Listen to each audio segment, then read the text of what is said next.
Assalamu alaikum students, welcome back to Computer Tech Academy, and in this video we are going to learn about switch statement. And in previous videos we learned about if statement, if else statement, nested if statement, and if else if statement. Now in this video we will learn about switch statement, and switch statement is a last statement that is used for control structure in the C programming. Mostly switch statement is used to control the structure of program in the C programming. जैसा कि हमने previous videos के अंदर ये चीज़ सीखी है कि हर programme का एक कंट्रोल स्ट्रक्चर होता है और इस स्ट्रक्चर्स को कंट्रोल करने के लिए दो तरह की स्टेटमेंट्स यूज़ की जाती हैं. नंबर 1 इफ स्टेटमेंट यूज़ की जाती हैं और नंबर 2 स्विच स्टेटमेंट यूज़ की जाती हैं. जो इफ स्टेटमेंट थी इसमें सिंपल इफ स्टेटमेंट थी जो कि one way decision making statement है. देन हमने इफ एल्स स्टेटमेंट पढ़ी जो कि टू वे डिसीजन मेकिंग है. देन हमने नेस्टेड इफ स्टेटमेंट पढ़ी. नेस्टेड इफ में एक इफ स्टेटमेंट के अंदर काफ़ी सारी इफ स्टेटमेंट्स होती हैं. और देन हमने इफ एल्स इफ स्टेटमेंट पढ़ी जो कि सिलेक्शन के लिए यूज़ की जाती है.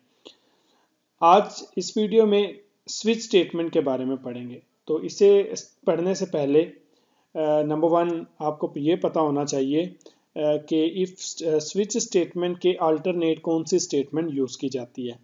तो स्विच स्टेटमेंट के अल्टरनेट जो है वो if else if statement use की जाती है जो हमने प्रीवियस वीडियो में पढ़ा है. अगर किसी स्टूडेंट ने इफ एल्स इफ के बारे में पढ़ना है या उसे समझना है तो डिस्क्रिप्शन में उसका लिंक है, वो वीडियो देख सकता है. अब इफ एल्स इफ स्टेटमेंट किस लिए यूज़ की जाती थी? इफ एल्स इफ स्टेटमेंट तब यूज़ की जाती है जब आपके पास 2, 3, 4 या इससे ज़्यादा कंडीशंस हों. आपने उनमें से एक कंडीशन को सिलेक्ट करना होता है तो उसके लिए आप इफ एल्स इफ यूज़ करते हैं. मीन मल्टीपल जब आपके पास कलेक्शंस हों उसमें से आपने सूटेबल जो कंडीशन है उसे सिलेक्ट करना हो, देन आप इफ एल्स इफ स्टेटमेंट को यूज़ करते हैं. बिल्कुल उसी तरह हम स्विच स्टेटमेंट यूज़ करते हैं. अब स्विच स्टेटमेंट में क्या होता है, ये कब यूज़ की जाती है? जब हमारे पास एक मोर देन वन कंडीशंस हों और हमने किसी एक कंडीशंस को सिलेक्ट करना है तो उस वक्त हम क्या करते हैं, स्विच स्टेटमेंट यूज़ करते हैं.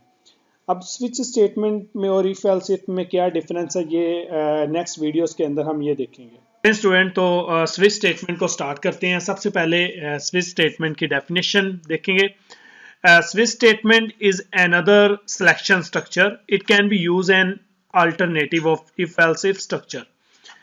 It is use when multiple choice are given and one choice is to be selected. जैसा कि मैंने प्रीवियस बताया कि स्विच स्टेटमेंट कब यूज की जाती है, जब आपके पास मल्टीपल चॉइस होते हैं, मल्टीपल कंडीशंस होती हैं और आपने उनमें से एक कंडीशंस को सेलेक्ट करना होता है. For example this structure is usually use for manual selection. The switch structure contain only one expression. देखें जो इफ एल्स इफ स्टेटमेंट थी उसमें मल्टीपल कंडीशन यूज की जाती थी और मल्टीपल एक्सप्रेशन यूज की जाती थी. जो कंडीशन ठीक होती थी उसके अकॉर्डिंग उसकी एक्सप्रेशन जो है वो एग्जीक्यूट होती थी. लेकिन इसमें क्या है, सिर्फ एक ही एक्सप्रेशन होगी. This switch structure contain only one expression at its beginning and multiple case with in its body. Each case contain a set of statement. और हर केस की डिफरेंट सेट ऑफ स्टेटमेंट्स होती हैं जो एग्जीक्यूट होनी होती हैं. Switch statement में क्या यूज किया जाता है? नंबर 1 इसमें स्विच कीवर्ड यूज किया जाता है. नंबर 2 इसमें केसेस होते हैं. इसमें कंडीशन नहीं होती, इसमें क्या होते हैं, केस होते हैं. और हर केस को टर्मिनेट किया जाता है विद ब्रेक कीवर्ड के साथ. हम ब्रेक के साथ क्या करते हैं, उसे टर्मिनेट करते हैं केस को. एक केस से दूसरे केस में जाने के लिए हम ब्रेक का यूज करते हैं. चलें अभी ये इसे भी एक्सप्लेन कर लेते हैं. The general syntax of switch structure is as following. अब इसका सिंटैक्स क्या है? स्विच आएगा, ये क्या है, कीवर्ड है. ये कीवर्ड यूज करते हैं स्विच स्टेटमेंट के अंदर.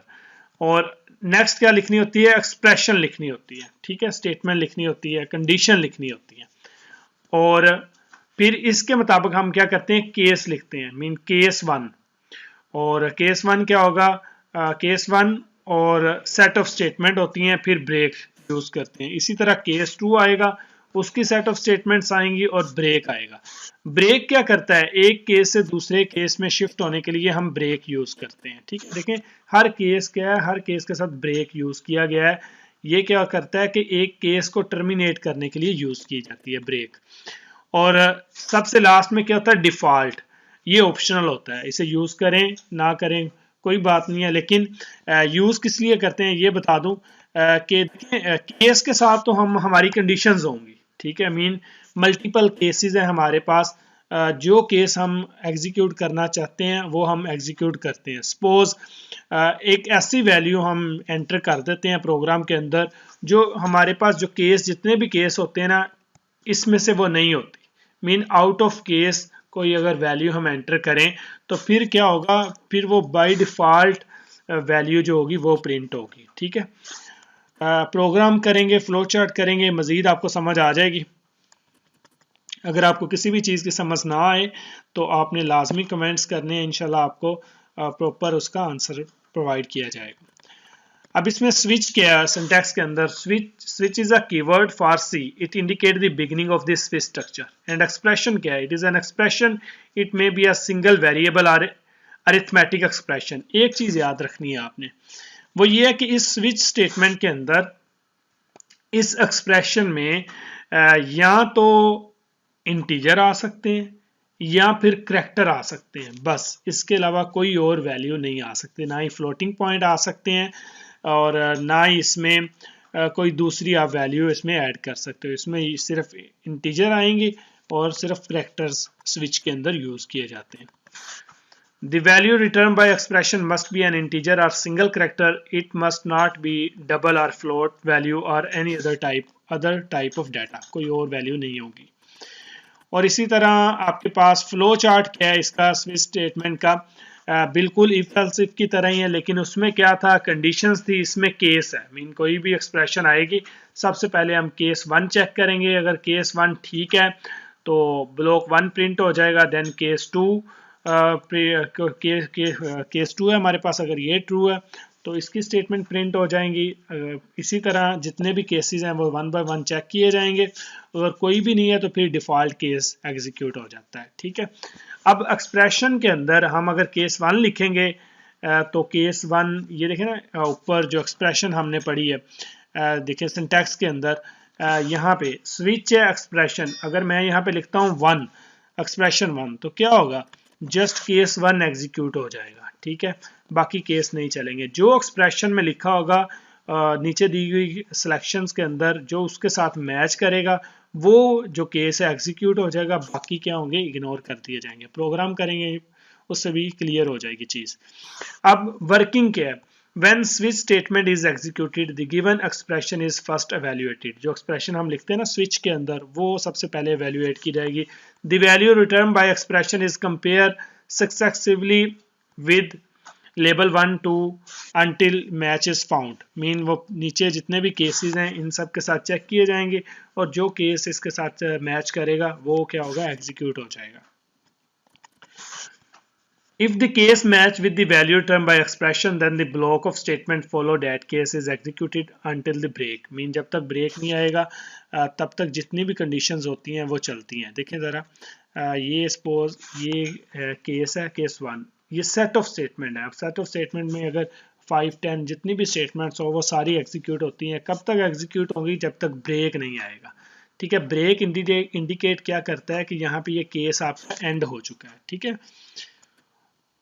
नेक्स्ट है हमारे पास ब्रेक स्टेटमेंट, ये शॉर्ट क्वेश्चन भी आ सकता है। Break statement is used to exit from the body of the switch structure. In the switch structure, the break statement is normally used at the end of the statement in each case. If all break statements are omitted from the switch structure, then the statement of all the remaining case that come after the match case all also be executed. Distinguish between if else if if else चलें, ये इसलिए बताया जा रहा है कि if else if और जो हमारे पास स्विच है ये अल्टरनेट यूज़ की जाती है। मीन आप अपनी मर्जी से इन्हें यूज़ कर सकते हैं दोनों को। आपके पास ये इनमें से होता है कि इफ एल्स इफ यूज़ करनी है तो आप इफ एल्स इफ यूज़ कर सकते हैं, स्विच यूज़ करनी है स्विच स्टेटमेंट यूज़ कर सकते हैं। और दोनों स्टेटमेंट किस लिए यूज़ की जाती हैं? जब आपके पास मल्टीपल कंडीशंस होती हैं, मल्टीपल केस होते हैं और इनमें से आपने एक को सिलेक्ट करना होता है, उस वक्त आप इफ एल्स इफ और स्विच स्टेटमेंट यूज़ करते हैं। अब इस क्वेश्चन में ये क्लियर हो जाएगा कि इन दोनों में से बेस्ट कौन सी है। चलें, difference between switch and nested if else if structures. Nested if else को बोलते हैं इफ एल्स इफ स्टेटमेंट बोलते हैं। क्लियर? तो चलिए ये क्वेश्चन आता है शॉर्ट एग्जाम के अंदर। स्विच स्ट्रक्चर क्या है? It is easy to use and easy to understand. Switch को समझना आसान होता है और इसे यूज करना इस्तेमाल होता है। जबकि नेस्टेड इफ एल्स या इफ एल्स इफ क्या होती है? It is complicated and it is difficult to use and understand. Second difference है it use single expression. Switch के अंदर एक ही दफ़ा हमने एक्सप्रेशन यूज करनी है which return a single integer value और character value. It uses multiple expression and each return a true और false value. Number 3, it can be use for only simple menu selection. Switch जो है और if else if किस लिए use की जाती है? It can be use for complicated multiple choice. और नंबर 4 क्या है? It is fast because computer evaluate only one expression. Mean एक एक्सप्रेशन होती है, कंप्यूटर उसे समझता है और उस एक्सप्रेशन के अंदर जो केस होता है वो केस आपका एग्जीक्यूट हो जाता है, बाकी केस क्या हो जाते हैं? टर्मिनेट हो जाते हैं। लेकिन इफ एल्स इफ के अंदर मल्टीपल कंडीशंस होती हैं, कंप्यूटर को हर कंडीशंस को चेक करना होता है और जो कंडीशन मैच करती है वो चलती है। लेकिन जब एक एक्सप्रेशन को चेक करना और मल्टीपल एक्सप्रेशन को चेक करना तो कंप्यूटर क्या हो जाएगा? स्लो हो जाएगा। It is very slow because computer evaluate more than one expressions. तो ये एक सिंपल सा इसमें डिफरेंस था। ठीक है, देन एक प्रोग्राम करते हैं स्विच स्टेटमेंट को समझने के लिए। ठीक है, यहाँ पे प्रोग्राम है write a program that input a character and check whether it is a vowel और consonant using the switch selection structure. अब ये प्रोग्राम क्या है कि यूजर कोई भी वैल्यू एंटर करे तो हमारा प्रोग्राम बताए, कोई भी करेक्टर वैल्यू एंटर करे तो हमारा प्रोग्राम बताए कि ये जो करेक्टर यूजर ने एंटर किया है ये वावल है या कांस्टेंट है। ठीक है, तो हर स्टूडेंट को पता है कि वावल्स क्या होते हैं? ए ई आई ओ यू, ये 5 होते हैं। ठीक है, ए ई आई ओ यू, ये 5 जो अल्फ़ाबेट हैं इन्हें वोवल्स बोलते हैं और बाकी जो होते हैं अल्फ़ाबेट्स इन्हें क्या बोलते हैं? कांस्टेंट बोलते हैं। अब एक ऐसा प्रोग्राम लिखना है कि यूज़र कीबोर्ड से कोई भी करेक्टर एंटर करे तो हमारा प्रोग्राम उन्हें बता दे कि ये क्या है, आपने वावल्स एंटर किया है या कांस्टेंट एंटर किया है। ठीक है, तो चले स्टार्ट करते हैं। तो सबसे पहले आपने हेडर फाइल्स को यूज़ करना है। Header files hash include std io.h and then आपने मेन फंक्शन यूज़ किया।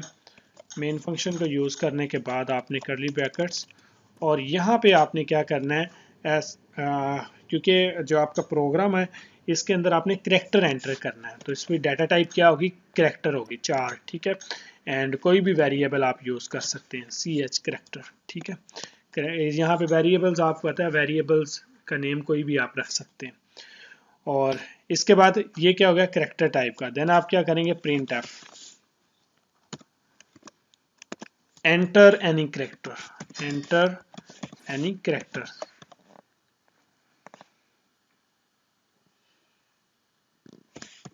Enter any character. देन आप स्कैन एफ स्टेटमेंट को यूज करेंगे और इस करेक्टर की वैल्यू को क्या करेंगे? स्टोर करेंगे। क्योंकि करेक्टर है आपका तो यहाँ पे %c आएगा। ये फॉर्मेट स्पेसिफायर है। प्रीवियस वीडियो में ये बताया आपको कि फॉर्मेट स्पेसिफायर क्या होता है। और चैप्टर नंबर जो 10 चैप्टर है वो कंप्लीट फॉर्मेट स्पेसिफायर उसमें डिस्कस किया गया। अगर किसी स्टूडेंट को फॉर्मेट स्पेसिफायर के बारे में नहीं पता तो वो डिस्क्रिप्शन में लिंक है चैप्टर नंबर 10 का, तो आप वो चैप्टर भी देख लीजिएगा।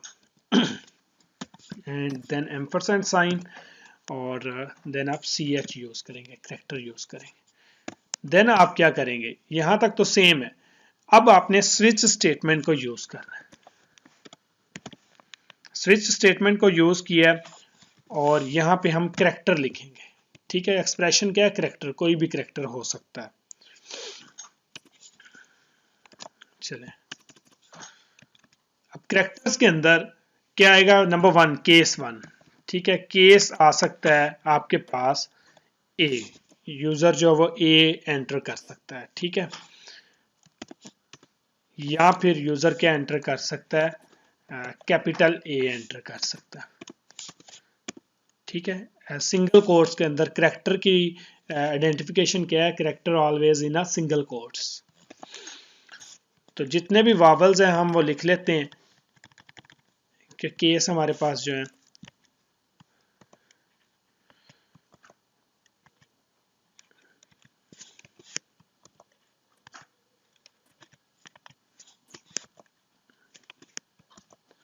चलें लिख लेते हैं। सबसे पहले ए, इसके बाद ए ई, ठीक है। ये भी वावल है। और आई लिखते हैं, ये भी एक वावल है।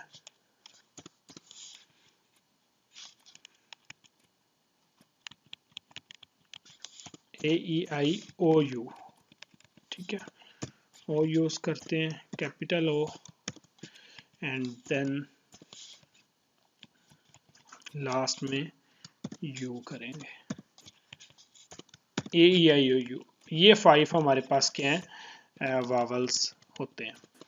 जब भी ये यूजर इन केस में से कोई भी केस एंटर करता है तो क्या करो? प्रिंट एफ ये स्टेटमेंट चला दो, enter character is vowel, enter character is vowel, ठीक है। तो ये आप क्या कर सकते हैं? ये चला आप स्टेटमेंट को प्रिंट करवाएं। अगर जैसे ये एक केस आपका एंड हुआ है, ठीक है, देन आप क्या करेंगे? ब्रेक स्टेटमेंट यूज करेंगे। ब्रेक स्टेटमेंट किस लिए यूज की जाती है? इस केस से बाहर निकलने के लिए। मीन इस केस में से ए दबाई ई आई ओ यू जो भी कीबोर्ड से करेक्टर एंटर किया जाएगा तो ये एक ही स्टेटमेंट प्रिंट की जाएगी। अगर यूजर इसमें से कोई भी करेक्टर एंटर नहीं करेगा तो फिर क्या करो? आप डिफॉल्ट स्टेटमेंट एग्जीक्यूट करवाओ, प्रिंट एफ। तो यहाँ पे डिफॉल्ट क्या आएगा? एंटर करेक्टर इज कांस्टेंट,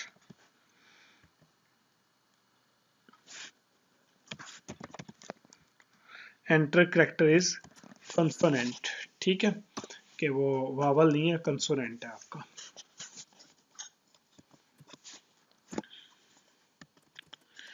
तो ये आपका एक प्रोग्राम जो है वो कंप्लीट हो चुका है। चलें अब इसे हम कंपाइल करते हैं। यहाँ पे स्विच लिखने के बाद ठीक है, अब इसे एग्जीक्यूट करते हैं। यहाँ पे क्या आ रहा है? Enter any character. आपने कोई भी करेक्टर एंटर करना है। आप कौन सा आप लिखते हैं? ए। जब ए प्रेस करते हैं तो क्या आ रहा है? एंटर करेक्टर इज वावल, ठीक है। फिर उसके बाद आप कोई भी करेक्टर एंटर करते हैं, सपोज ओ करेक्टर एंटर करते हैं, कैपिटल ओ, तो ये भी क्या आ रहा है? Enter character is vowel.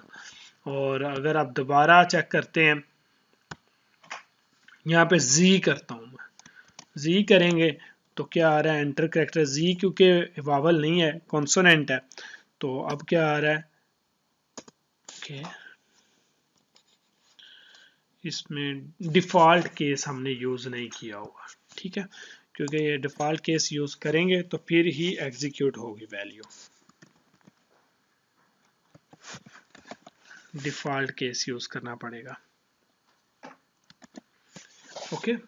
क्योंकि ये तो केस है, डिफ़ॉल्ट केस मैंने प्रीवियस भी बताया। अगर ऐसा करेक्टर जो हमारे जो केस से आउट हो तो फिर क्या करो? डिफ़ॉल्ट वैल्यू प्रिंट होनी चाहिए। तो इसके लिए डिफ़ॉल्ट करेक्टर आपको लिखना पड़ता है।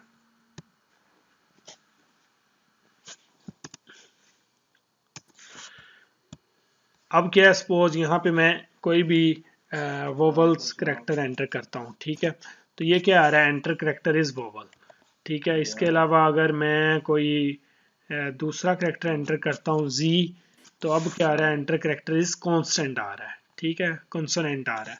तो ये एक ऐसा प्रोग्राम है जो कि आप कोई भी करैक्टर एंटर करेंगे तो ये बताएगा कि आपने वोवल्स एंटर किया है या कॉन्सोनेंट एंटर किया है करैक्टर।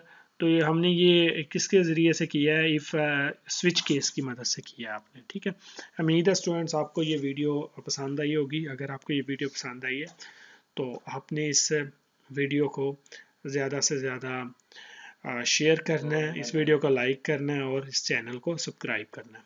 अगर आपको किसी चीज़ की समझ नहीं आई तो आपने कमेंट्स में लाजमी पूछना है। और ये आपका कंप्लीट चैप्टर 11 हो चुका है और चैप्टर 11 का नाम क्या है, डिसीजन कंस्ट्रक्ट है। ओके स्टूडेंट्स, अपना ख्याल रखिएगा। अल्लाह हाफिज़।